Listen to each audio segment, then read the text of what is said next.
Order. Question number 7. Right Honourable Winston Peters.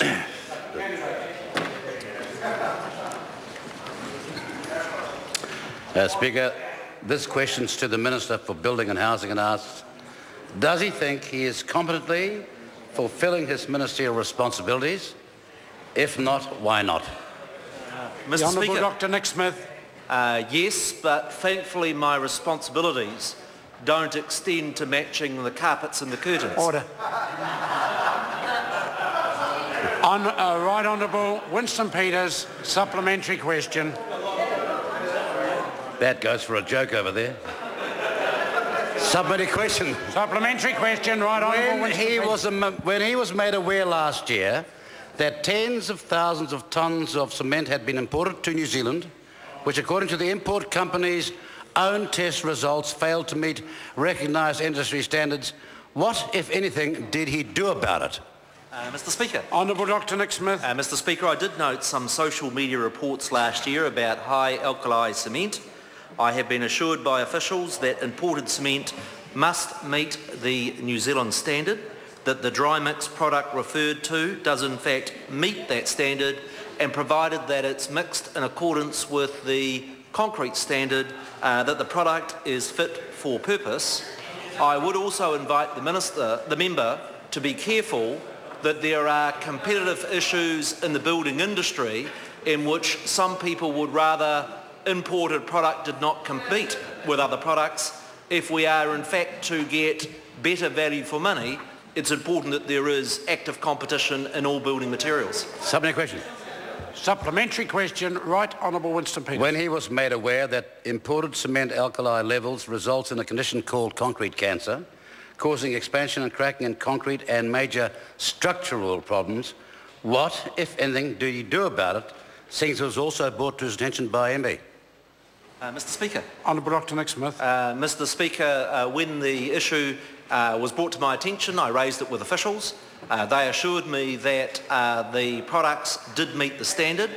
Officials also made contact with the New Zealand Concrete Association, and they too were satisfied in their report that the product was up to standard. Supplementary question. Supplementary question, Right Honourable Winston Peters. Is it not a fact that this dodgy cement was used in the 40 million Manukau District Court upgrade and Fonterra's 120 million UHT factory at Waitoa, plus dozens of other buildings around the country now facing serious long-term adverse consequences?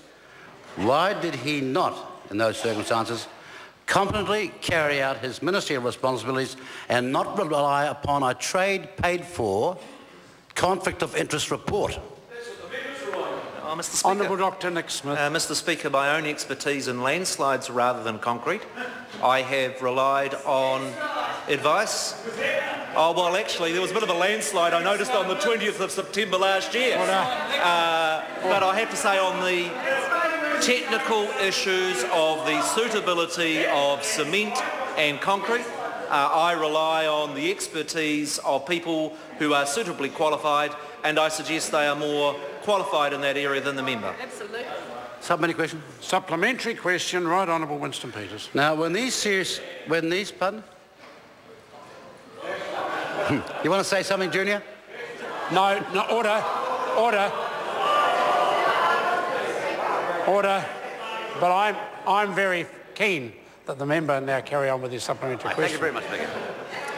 When these serious concerns were brought to his attention, why did he not, as a competent minister, not rely upon a biased report which his own officials have brought to his attention, but rather order core samples to be taken from the sites mentioned for chemical analysis by an independent certified laboratory, rather than turn a blind eye to what is now looking like potential rotting buildings? Mr. Speaker.